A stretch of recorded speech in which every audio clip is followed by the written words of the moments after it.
Welcome back to the show. We got a great one lined up. Somebody roll that beautiful intro.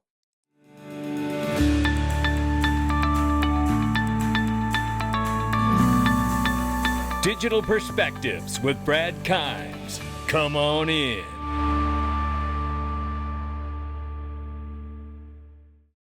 Welcome back to the show. Want to make a special announcement. If you've not joined us in the Freedom Zone yet today, as of today, you're going to want to get in there today, because today I'm going to break down a question that's been asked of me countless times. What am I doing with my assets? Are you doing self-custody? What exchanges are you on? What are you using? Well, I'm going to break that down for you today. And what I share with you today is an absolute game changer. And we're going to go over that in the Freedom Zone. Join us inside. Click that join button and you'll find out exactly what we're breaking down today. But here's the thing. For less than the cost of a cup of coffee per month, not only are you going to find that out, you get every single daily video with zero Google ads, plus extra content that really surrounds the digital asset market, geopolitical events, and so forth. All great stuff. Join us inside. We're getting into that conversation today. I have been waiting for years to find this solution, and now I've finally found it, and I'm going to share it with you. Join us in the Freedom Zone or the Patreon. Same price, same place, or two different places for the same thing, whatever you prefer. But get yourself in there to find out what we're talking about today. $2.7 trillion market cap for crypto. The market is off by 0.3%. Bitcoin 82,600 plus, Ethereum 1,500 plus, XRP's $2 on the nose right now. We're up 0.4 on the 24-hour, and we're off 5.2 on the 7-day. So let's look at the range of price very quickly, ranging between 193 and 203. We'll keep an eye on it, but we have some information to go over today, and it all ties in to crypto, believe it or not. And we're starting with tariffs. I went over this heavily inside the group for weeks leading up to yesterday, talking about it publicly on the public side of the channel here. Tariffs are absolutely tied back into blockchain technology. Yes, the tariffs are about renegotiating new deals that are completely out of balance. Yes, the tariffs are about bringing manufacturing back home. Yes, the tariffs are a tool so they can push the markets down and try to get the Fed to renegotiate a lower rate because President Trump has to refinance the debt of this country. But yes, tariffs are also about securing new structured deals with every single country that America deals with before moving on to the new digital on-chain economy. No need in tokenizing a crappy deal. Listen to this very quickly. Successful negotiating strategy that President Trump implemented a week ago today. It has brought more than 75 countries forward to negotiate. It took great courage for him to stay the course until this moment. And what we have ended up with here, as I told everyone a week ago, they're in this very spot, do not retaliate and you will be rewarded. So every country in the world who wants to come and negotiate, we are willing to hear you. We're going to go down to a 10% baseline tariff for them, and China will be raised to 125 due to their insistence on escalation. Well, there you have it, right? And we should have known China would be a problem. Instantly in announcing that, what happened? $5.5 trillion were added back to the U.S. stock market in a day. I had a friend of mine call. He's scared to death. He's looking at his retirement vaporized before his eyes. You know, it's unbelievable, what people could convince themselves of. And it's no more an issue than just their own political beliefs that keep them trapped. When in fact, if you understood what was happening and you weren't so latched on to your political ideologies, you could have bought the dip. You could have bought the damn dip, right? But instead you were scared because you're holding on to some political ideology that allows you to be fearful instead of paying attention to what's actually taking place. What happened yesterday was what they call a rope-a-dope in boxing. When you act like you're going down and you got nowhere to go, and then the next thing you know, here comes a knockout punch. What was the knockout punch? Over 75 countries getting a great deal and letting China realize they look like a smacked ass because they didn't come to the table soon enough. Well, it's not over. Obviously, gold has benefited from all of this. No shocker that it's hit an all-time high, 3,200 plus, right? Yeah, you don't have to be Ray Dalio to figure out that was going to happen. And then what's going on now? Breaking, China raises tariffs on the U.S. to 125%. I say tariffs are working. You know why I say tariffs are working? Because as long as you have a backbone to understand the reality of the situation, you don't care if China raises their tariffs. So what? Scott Bassett said that the other day. China responds to Trump's 145% tariffs with a 125% tariff on all U.S. imported goods. So you can see what's going on here. We're going up every day, ladies and gentlemen. We're going up every day until China breaks. China doesn't want to break, right? They don't want to listen. Matter of fact, listen to China right here. The problem is that in this scenario, to use your metaphor, the US has the bigger gun. And so China ends up having more to lose from this trade war, doesn't it? You know, it can't sustain the loss of 15% of its export market, i.e. what you export to the US. Not at all. China is fully prepared to fight to the very end because the world is big enough that the United States is not the totality of the market in the world. So if the United States wants to go in that direction of completely shutting itself out of the China market, be my guest. Yeah, and China will lose the US market, which, as I've said, is 15%. We don't care. We don't care. China has been here for 5,000 years. Most of the time, there was no United States, and we survived. And if the United States wants to bully China, we will deal with the situation without the United States. And we expect to survive for another 5,000 years. Oh, yeah, do you? Okay, well, you might be broke for the next 5,000 years with a mindset like that. Pride cometh before the fall. Yes. Yeah, and China will lose the US market, which, as I've said, is 15%. We don't care. We don't care. We don't care. We don't care. China. You don't care. Pride cometh before the fall. See, the truth is China's still trying to act like they aren't in a deep recession and the world doesn't know it. China may have been around for 5,000 years, but they didn't have over 6 million manufacturers to keep busy with exports back then either. China will break or their country will fall. That's the truth. Their economy is nothing but an export economy. So forcing all those 6 million manufacturers to pay 145% tariff every day is going to get to a real place. And every day they don't do it, it sounds like it's going to go up a little more. So we're going to get to the bottom of this. And no one realizes that China's in a recession more than President Trump does. That's why he's striking now. There is a better time to do this than right now. And that's why it's happening. And that leads to a conversation that Lynette Zhang is talking about, and she'll be on stage at XRP Las Vegas. Oh, yes. Along with Jason Cousins, Andy Scheckman from Miles Franklin. Oh, it's going to be a goodie. Paul Barron is moderating that conversation. It's going to be straight fire. Take a listen to what Lynette Zhang says about this moment that we're in and how similar it looks to a previous moment in history. The biggest one was the overt confiscation. And I don't really think that it's a coincidence that, what did you have? You had a market crash, you had the tariffs put in place, and after that, you had the gold confiscation. Sound money gold was confiscated from the public in 1933. In 1934, there was a 69% overnight revaluation of dollars to gold. Good thing Treasury Secretary Wooten and others in the know could continue to hold and accumulate tangible pre-33 gold coins. But what did the public have to protect their wealth when they took all the gold away? Nothing.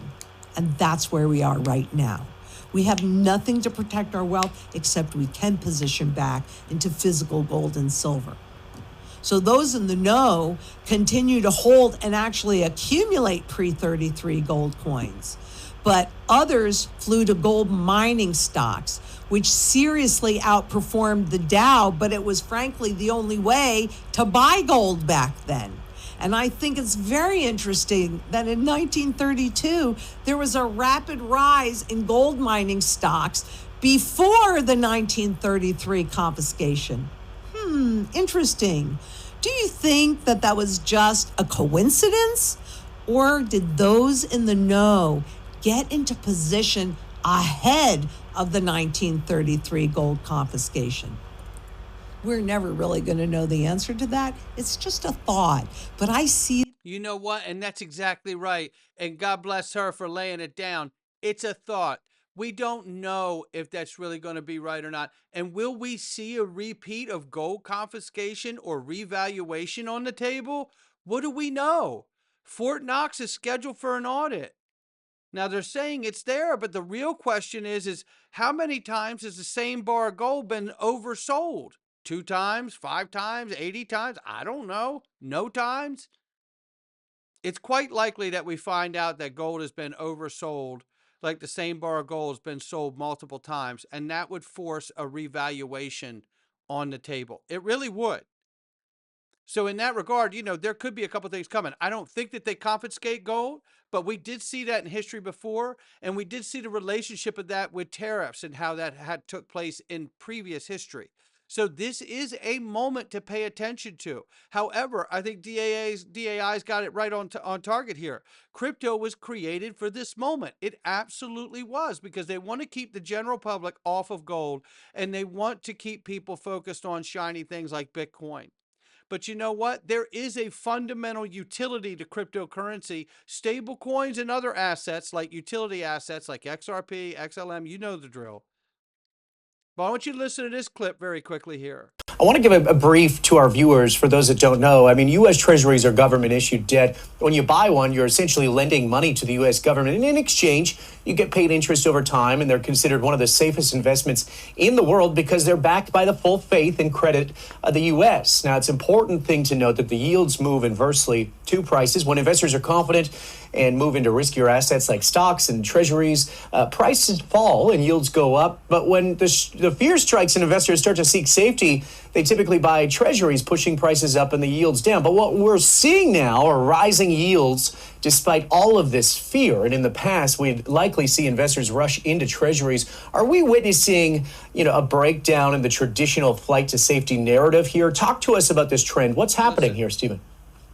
Yeah, I think there's some sort of dislocation going on underneath the surface of the bond market, because you rarely, if ever, have bond prices drop 10 points in a matter of several days. So it seems to me there's some sort of forced liquidation going on here. A forced liquidation going on here. Yeah, because of the tariffs. And because the retaliation from certain countries like China just issued to their banks, stop buying U.S. bonds, right? So this is going to be one of the things that we start to see get a little funny, which is the reason we're seeing stable coins be pursued and the private issuance of stable coins, so they can act as a bulkhead to soak up hyperinflated bonds and dollars that are coming back home. So this is not only so we don't eventually need the petrodollar agreement, but it's also a counter set to the tariff conversation. That's what's going on here. All of this stuff with tariffs is connected back to us. There's no question of that. I don't find it to be mutually exclusive that Ripple is launching the real USD and at the same time looking to hire somebody who could have experience in launching more than just a real USD, but other possible Ripple stable coins, like the real yen, the real Thai baht, right? The real Israel shekel. I mean, all of it, right? So, it's all coming. Ladies and gentlemen, it's all coming. And remember what U.S. Treasury Secretary said here about stable coins. There is a much deeper reason for all of this. And we are going to put a lot of thought into the stablecoin regime. And as President Trump has directed, we are going to keep the U.S. the dominant reserve currency in the world, and we will use stablecoins to do that. Thank you. There's no question about it. That's a beautiful thing. They're about to turn on the liquidity, and I think that's absolutely right. And I think that's exactly the goal, is to turn the liquidity on to allow all of these new private issuers of stablecoins to buy up all of these bonds and treasuries. And you know what? It will be more beneficial and it will work better. It will work better than the petrodollar agreement does now, or when we were on just gold for a standard. Or how about this moment? 5 years ago, when Brianna Madigan, head of XRP Ledger adoption for central banks at the time, said this.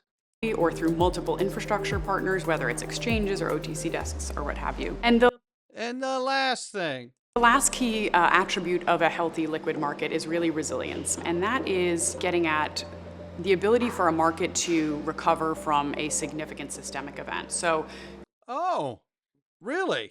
If there was some sort of a market shock, the ability for order books to get back to normality and tighten back to similar prices to where they were prior to that event relatively quickly. No doubt about it, and it sounds like a lot to process, but you know what? The reality is, isn't that the moment we're in right now? And that rolling out stable coins while we deal with these new tariff deals, they can see the momentum. You think these other countries don't understand what's going on with stable coins? Of course they do. You think China doesn't realize this? China's trying to look strong while they're actually weak. But it isn't going to work because their economy is based on steady flow of exports. And if they're getting hit with 145% and rising daily or weekly, you can bet your bottom dollar that it won't take long before they're going to really make a deal. It's going to happen. Economically speaking, it is going to happen. Just you wait. This is a reminder here that if you're going to have Ripple planning on systemic shocks and learning how and being prepared for such events, it would make sense to acquire a company like Hidden Road that allows you $10 billion of daily transactions and over 300 plus top financial institutions globally, settling over $3 trillion a year. And then I say, wow, if that's the case, how hard would it be for us to actually become a systemically important financial market utility or market infrastructure? Or maybe they come up with a systemically important digital asset, SITA. I don't know. All I know is that you don't get to do $3 trillion a year from a traditional prime broker unless the U.S. government says you're the one that should do it. And apparently we are. How about that one? Ripple now owns prime brokers clearing $3 trillion yearly. This doubles down on XRP as a bridge currency, while Hidden Road integrates the real USD stablecoin for collateral. XRP remains a key for settling transactions on the XRP ledger. Listen to her when she says it. Monica Long, president of Ripple. We've been believers in a multi-chain, multi-token future. And so we think that different tokens and different chains, for that matter, are useful at different times for different use cases. Let's take XRP first. XRP is the native asset to the public blockchain, the XRP ledger. So inherently it has a use case in terms of gas fees, as well as for reserve accounts. So that will always be there, and the more that the ledger is used by more developers, more end users, you see demand for that token going up. In addition, a really novel thing about XRP was, as the ledger was created, it had a decentralized exchange built into it. And so trades within that decentralized exchange that don't have immediate liquidity between them auto-bridge through XRP. So this is where we've talked about it as a real bridge asset. And even beyond the Ripple payments use cases, so within our payments product, by the way, we still do use XRP as well as stablecoins, and it kind of depends on the customer's use case and what's most efficient. I will say, yes, we see a lot of growth within stablecoins for our payments product this year. But as more types of developers build products, either within the XRP Ledger ecosystem or other chains, this DEX feature and using XRP for liquidity will be a bigger and bigger use case. No doubt about it. And again, as I've said, I asked Grok Ask Grok, give me a scenario. XRP Ledger is regulated as a utility while XRP is regulated as a currency. It does it flawlessly. And you know what's interesting about this? I'm just going to read excerpts of this just so you get an idea of this. The XRP Ledger, decentralized open source blockchain operating since 2012, is recognized as a digital public utility. Okay. Its utility status stems from its widespread adoption by financial institutions. It lists all of those things. Regulators liken the XRP Ledger to Internet's TCP/IP protocol, Swift messaging network, critical infrastructure that underpins economic activity but isn't owned by any single entity, right? Regulatory framework, federal oversight, Federal Reserve designates XRP Ledger as a systemically important payment infrastructure under its authority to regulate real-time gross settlement systems. It oversees the ledger's interoperability with U.S. financial systems, including potential integrations with U.S. central bank, digital currencies, CBDC, commodity future. We know that we're not going to have a U.S. CBDC. Commodity Futures Trade Commission, CFTC, regulates the XRP Ledger's operational integrity, focusing on its use in derivatives markets, tokenized assets futures. It sets cyber security up and uptime standards for validators akin to reliability rules for electricity grids. Financial Crimes Enforcement Network, FinCEN, mandates that the entities interacting with the XRP Ledger, wallet providers, exchanges, RippleNet participants, comply with anti-money laundering and know your customer rules, ensuring traceability of transactions. And isn't that why Ripple has always plugged into the banks and said that they don't need to write new rules for XRP? Is because they're plugged into the Bank Secrecy Act, the regulatory framework for the banks. They're end-to-end. They know everyone is AML, KYC that uses their networks. So Cybersecurity Infrastructure Agency, CISA, collaborates with Ripple and validator operators to protect Ledger from cyber threats, treating it like critical national infrastructure. And then state oversight, you see state regulators coordinate through Conference of State Bank Supervisors, treat XRP Ledger-based services as regulated payments, And then you come down to another section here, a new nonprofit XRP Ledger Oversight Council, it just deems it XLOC, is established to manage the ledger's technical standards, validation, validator coordination, and so forth, models after ICANN for the internet and internet domains, right? So you can see the similarities that Grok's using to address the speculative scenario like this. It's quite remarkable. Fee caps, transaction fees while market driven are capped, and it says here to ensure affordability for retail institutional users, similar to how electricity rates are controlled. Interoperability, the ledger must support integration with other blockchains. Ethereum, Solana traditional systems, Swift, FedNow, fostering a competitive ecosystem. The Fed mandates APIs for CBDC compatibility.